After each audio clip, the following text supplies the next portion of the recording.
ভাই এদের একটা কাপড় লিখতেছে এটাই তো এটা। ওই যে কালকে যে বিয়া করেছিলাম না। চল হাই নাই নাই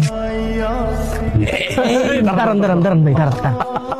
কাকু কাকু কাকু আমার এমনি দেখা যাবে তো ভাবতে পারিনি। কাকু আপনার অনেক ধন্যবাদ, আপনার লেগে আমি এত সুন্দর একটা বউ পাইছি।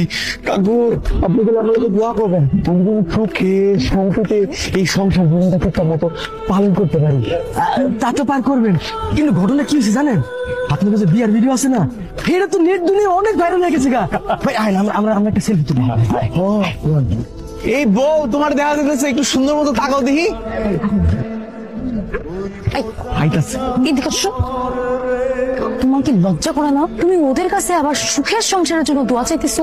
মা আমাকে নতুন বিয়ে হয়েছে না, দোয়া চাও না কি চাও, দোয়াই তো আসল জিনিস। তুমি নিজে বিয়ে করছো না ওরা জোর করে ধরে বেঁধে আমাদের বিয়ে দিয়ে দিছে? শোনো, এসব বিয়ের সাথে সবকিছু উপরওয়ালার কাছ থেকে ঠিকঠাক করা থাকে। আর আমি কিনা খাইতেছি না চুরি করে খাইতেছি সেটা বিষয় না, বিষয় আছে আমার কাছে খাওয়ানো আছে, আমি খাইবার পারতেছি আলহামদুলিল্লাহ। চুপ করো, ওদের সাথে না সেলফি তোলার কোনো দরকার নাই, হিরোর মতো ভাববি। চলো এখন। কই যেতেছো? আমার এত সুন্দর একটা নায়িকা মতো দেখতে বলবো, এগুলো একটা সেলফি তুলি, চলো। হাত ছাড়ো, আরেকবার যদি হাতটা ধরছো না হাতটা ভেঙে একদম বটগাছের সাথে ঝুলে রাখ। তোমা এটা তুমি কি করছো?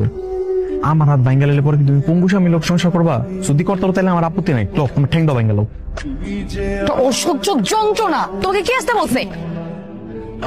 কই যেতেছো? ভ্যানে উঠো। তোমার ভ্যানে তুমি যাও, আমি যাব না। চাচা আপনি জাঙ্গা বউ টক জাল মিষ্টি হয়েছে রে। ও ভাই ওরা তো জমা ক্ষীর।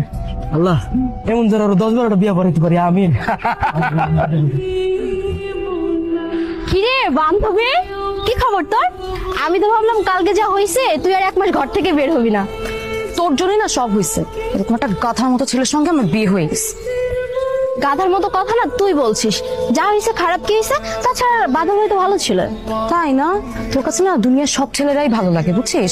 নিজে একটা বিয়ে করছিস গাধাকে, আর আমার গলায় ঝুলাই দিছিস আরেক গাধাকে। এই আমার স্বামী কিনে না একটা ফালতু কথা বলবি না। কিছু তো বুঝলাম, আমার বাসা সবাই গিয়ে মাইনা নিছে।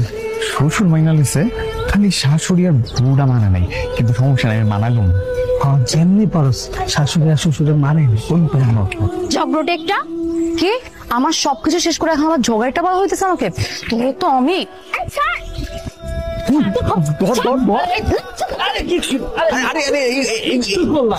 এগুলো তুমি কি করছো? কি শুরু করলেন ভাবি আপনারা বলেন তো? মানে রাস্তাঘাটে যদি বান্ধবী বান্ধবী মারামারি করেন, আপনার কপালে যা লেখা ছিল তাকে আপনি মুছে ফেলতে পারবেন? পারবেন না তো। যেহেতু বিয়েটা হয়ে গেছে সবকিছু মাইনা লন ভাবি, মাইনা নেন আপনি। মাইনা লো। এখন আবার আমাকে জ্ঞান দেওয়া হইতেছে?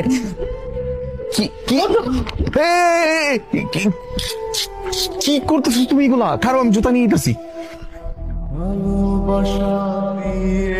এগুলা তুমি কি করতেছো? লোকে দেখলে হাসাহাসি করবো না? লোক হাসাহাসি করার কোনো বাকি আছে? তোমরা সবাই মিলে আমার জীবনটা ধ্বংস করে দিছো একদম। ওই দিক কই যেতেছো? কলেজ তো এইদিকে। এখন কলেজে গেলে লোকের হাসাহাসি করার আর কিছু বাকি থাকবে না। জীবনটা ধ্বংস করে এখন আবার কলেজের কথা জিজ্ঞেস করতে আসছে।